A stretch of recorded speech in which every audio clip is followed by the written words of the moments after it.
So this is gonna be another one of my lessons learned, and this will be lessons learned from cooking for 300 plus people. Hey yo, this is Dash. Yeah.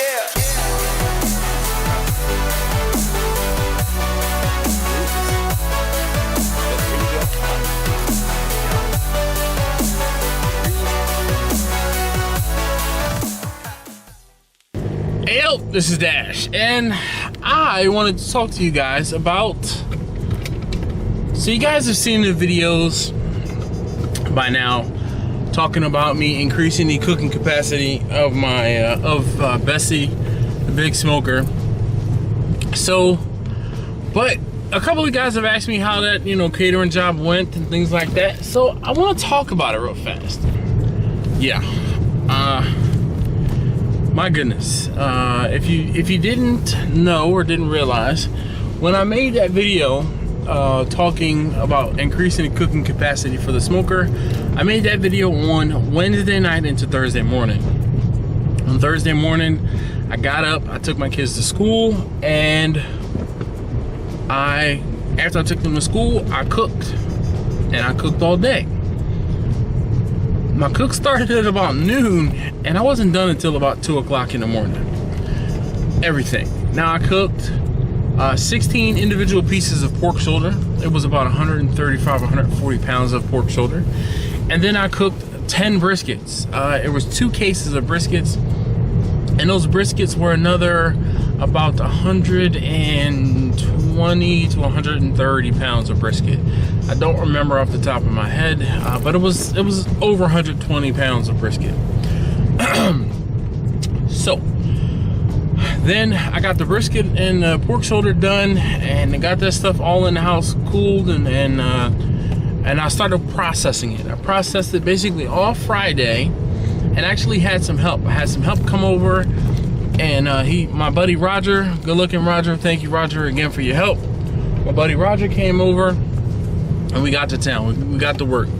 We pulled all of the pork, and while I was pulling the pork, I cooked the chicken. Now, of course, I had I don't want to say of course, but I had 80 pounds of chicken. It was 2 cases of chicken, a case of boneless, skinless thighs, and a case of boneless, skinless breasts. And those pieces of chicken, like I said, it was 80 pounds worth of chicken. Yeah, 80 pounds of chicken. It took way longer than normal, but obviously it was like 8 times or 10 times as much chicken as I typically cook in a given shot. So it was understandable it took more time. Now, once the chicken finished cooking, I sliced up the brisket and cut the brisket up. Then I cut the chicken up. I processed everything. We processed everything. My man Roger came over. He was at my house at 9 o'clock. He didn't leave until 8 o'clock Thursday. Excuse me, 8 o'clock Friday. Now, getting to that was the cook aspect of it. Now, getting to the lessons learned. So, cooking for 300 people, it was a lot. What was requested was 70 pounds of chicken, 70 pounds of pork, and 70 pounds of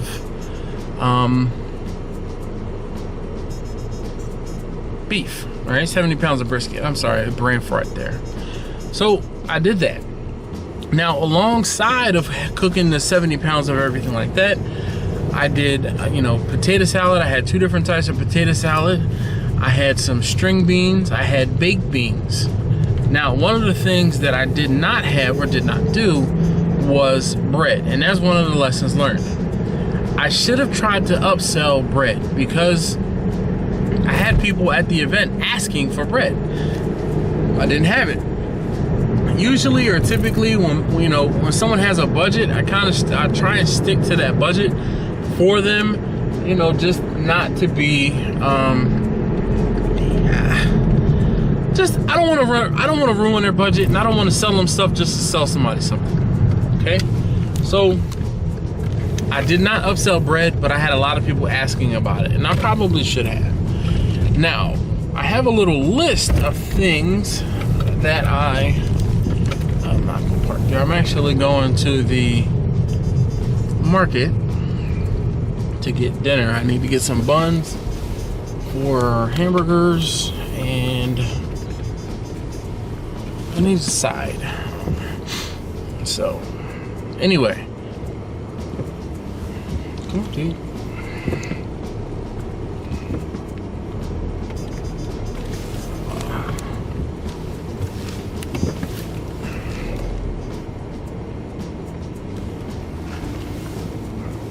Alright, so I'm gonna park and I'm gonna finish talking to you guys.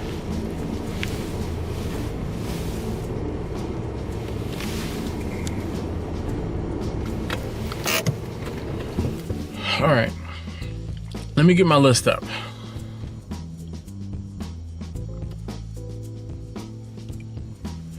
Okay, so the first lesson I learned, the place where I had this event, it was actually a school, and the school, the way the school is set up, there's a elementary school on one side and there's a high school on the other.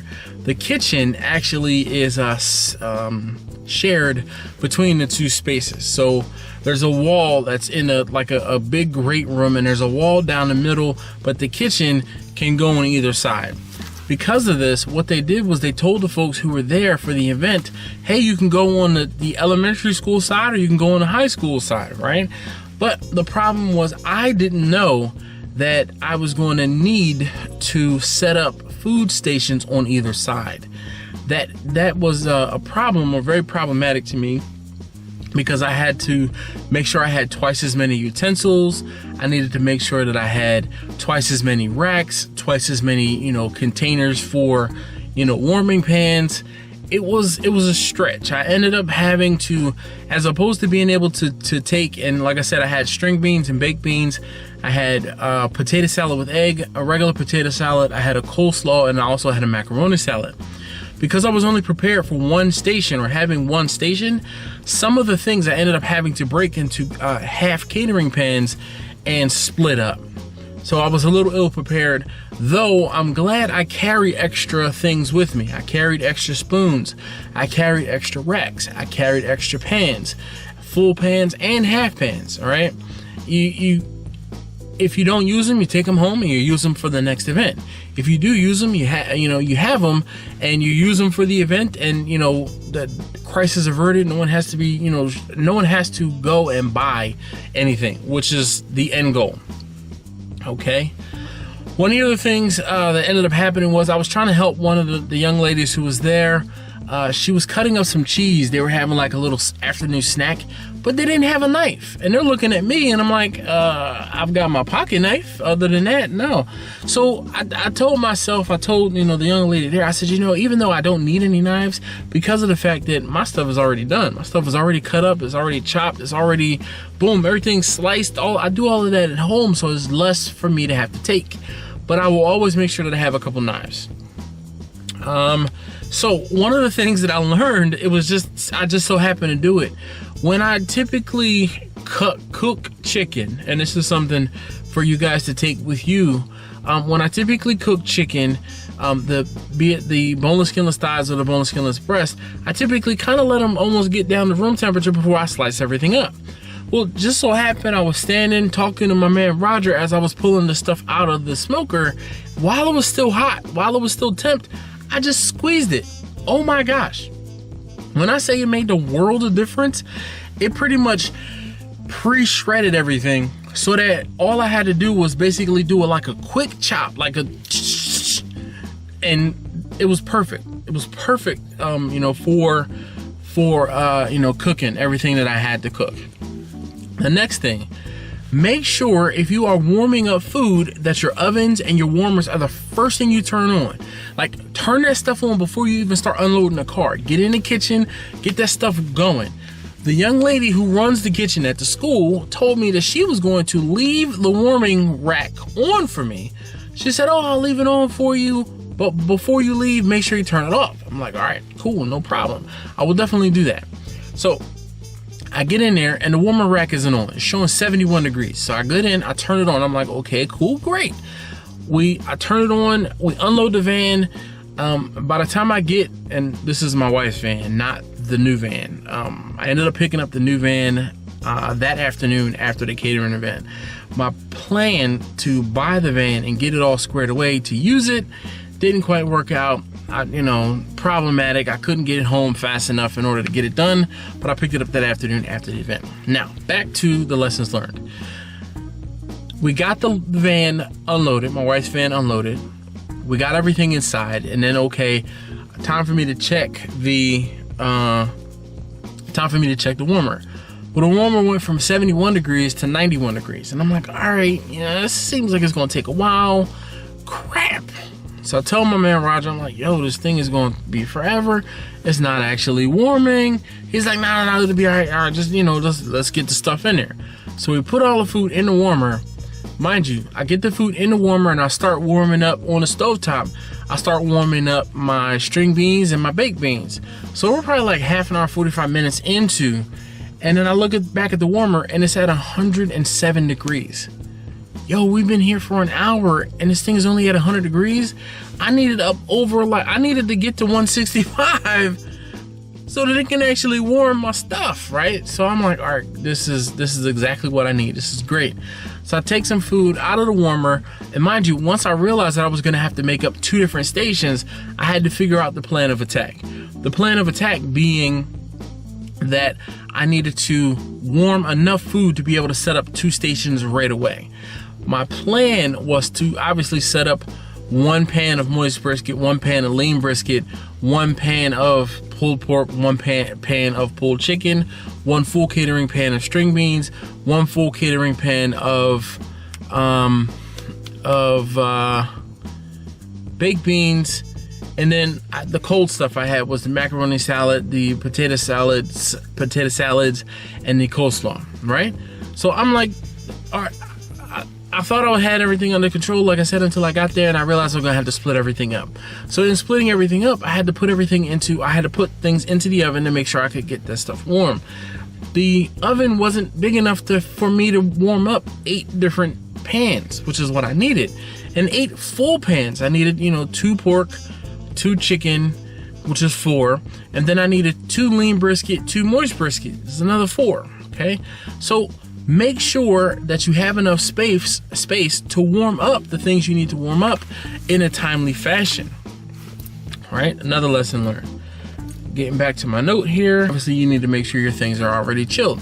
When I brought the cold food in, I wanted to make sure that I had room to leave that stuff in the walk-in until I needed to use it. And then what I ended up doing was pulling the stuff out of the walk-in, putting things into half pans and full pans as necessary, and then using the Cambro that I brought the food in as a staging area so that when I needed to backfill something, I could. Okay, I already talked about the add-on items, so check the number of stations needed. Oh, one of the very, very, very important things that I did, because this event was happening somewhere where I had never been, and I needed to make sure that I was going to be able to warm my food up there, because I didn't have enough capacity to warm everything up and have it warm for me to take to the event. I did a walkthrough. And when I did this walkthrough, I really should have paid attention to how they were going to set up. And the problem was, the walkthrough I did it with the person who ran the kitchen and not with one of the coordinators of the event. Had I did the walkthrough with the coordinator of the event, she probably would have been able to tell me, hey, we need you to set up food on this side of the room, which is the high school lounge, and this side, which is the elementary school lounge. So then I would have been better prepared and had more racks and more full catering pans and more half catering pans to make sure that everything was squared away. So that's pretty much like it as far as the lessons I learned with this event. Now, lastly, and unfortunately I hate to say this lastly, I typically, whenever I do one of these events, I set everything up and then I kind of let people go and do what they need to do. This time, I was specifically asked and paid, so I billed them for help for me. The good thing is, I billed everybody at my bill rate, you know, and you can work out how much you're going to pay your folks. But I billed everyone, and had I not had help, this event would have been 30 times more difficult. I am really glad I was able to, and I did. I'm sorry, let me try and plug my camera in. It looks like it's about to die. Crisis averted. get help, okay? You can't do it by yourself. And one of the things, unfortunately, or fortunately for me, more often than not, I am able to do different things myself. This event that I did with this 300 plus people was officially the biggest event that I've ever done. The last event that I did, and it was, the problem was this, there were about 400, 500 people, but I was only cooking food for a portion of those people, if that makes sense. There was more than just my food going to be there, so not everyone was going to eat, or not everyone was going to have some, and there was plenty of other things to have, and I wasn't, like I said, I wasn't responsible for the majority of the food. Those things being said, I had to do, it was 100 pounds of pork and it was 60 pounds of chicken. The original order was for 150 pounds of pork, and then I ended up talking the lady off the ledge, and I got her to have something that was non-pork. So she wanted pulled pork and pulled chicken, and like I said, it was 100 pounds of pork and 60 pounds of chicken. This event was far bigger because of the fact that I did sides. The last time it was just the pork and the chicken. I took it, and that was that. So this was officially the largest event I've had, and with that event I cooked the pork and chicken event only. I cooked for 2 days. This event I'll also cook for 2 days. The difference between this event and that event, I probably would have been cooking for 2 and some change days had I not had my friend Roger there to help me take food in and out of the house. He was able to, as I'm pulling pork, he was able to run food into the refrigerators in the garage. He was able to monitor the smoker so I could still keep my hands in the pork and get everything seasoned the way that I needed to do. Help is key. There's a lot of things that you can do by yourself, but there comes a time where you need to ask for help. You need to know when that time is. Also, I had 3 young ladies come and help me out at the event. Again, I told you before, usually what I do when I get to an event, I just drop the food, and if they ask me to stick around and help answer questions or backfill things, I, turn the utensils out and everyone can serve themselves like a buffet style, okay? I don't typically stand there and portion stuff out and put stuff on people's plates. Nope, not what I'm doing. But I have had people to do that. This was the first time that they paid me to bring folks in. So a couple people I trusted, a couple people I've known for a while, all I asked them to do was come and show up, wear some jeans or some khakis. You guys have seen my Steel Drum Smokers barbecue shirt. I provided one of those shirts for each one of them, and boom, we got it done. Had I not had their help, it would have been very, very, very it would have been way more difficult. So what ended up happening was I had 2 folks on either side of the wall, and one side of the wall they were actually serving people. The other side of the wall they were kind of answering questions because one side was busier than the other. So the side that was busy was great because, or it was great that they were serving because they were able to help limit the portions. Okay. Now, the side that there wasn't an issue, I really didn't worry about it too much because there were less people over there. And because there were less people, the food lasted just about as long. Phone call. That was my arborist. Whenever he needs some welding work done, I told you guys he calls me up, and that was him calling me now. Anyway, I was like, oh man, the phone's getting ready to go crazy. Anyway, get some help, okay? Like I was saying, I had 2 folks on one side, 2 folks on the other, and as people were asking questions, I was kind of floating between the high school lounge side and the elementary school lounge side, so I was able to answer questions. Oh, one of the other things that I forgot, and this will probably be the last thing, know your diet. Know folks who have dietary restrictions. There were a lot of vegetarians, and by extent, there were a few vegans. What ended up happening was the school was able to provide a vegetarian option as far as a sandwich or something filling, and I provided some of the sides that were vegetarian options. The string beans. I almost put butter into the string beans. I did not, and I did not because I was trying to be considerate of the vegans. Vegans don't use any animal products, therefore they wouldn't want any dairy butter in their meat. In their beans. Now, could I have use like a vegetable oil type spread? Yes. Did I think of that? No. I wanted to put real butter in it, and I just did without. It was fine. Everyone loved the string beans. Everyone loved the baked beans, which is great. Again, just know your dietary restrictions. Make sure you can try to cater to all of the folks so no one gets left out. And then I will, like I said, I want to touch lastly again on the fact that you get yourself some help. I had 2 people on one side, 2 people on the other, and then like I was saying, I was able to backfill any food that needed to be put in because I'm watching everything. And while I'm watching everything, I know that, hey, we need some more of the moist brisket. We need some more of the lean brisket. We need some more pulled pork.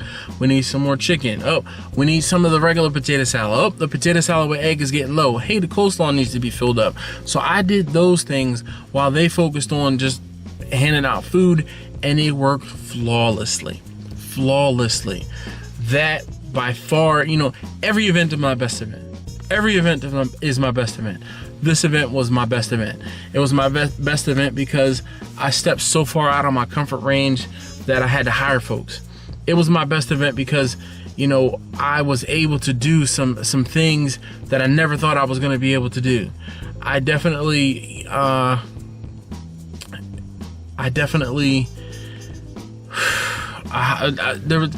there were so many things that I did that, you know, that day. And again, that was a week ago. So the event is long gone, but it's still fresh in my mind. That's why I wanted to record this and tell you guys about that event. And if you have any questions about some of the things I'm talking about, please don't hesitate to leave a comment down below. And thank you as always for watching. If you haven't already, please do subscribe. And good luck, any of you guys who are trying to venture into the same barbecue business. It is not for everybody, but if you make it, if you can do it, then, you know, please do. Don't get discouraged. Definitely, it is doable. If I'm doing it, you can probably do it too. Hey, really, thank you again for watching. I'll see you next time.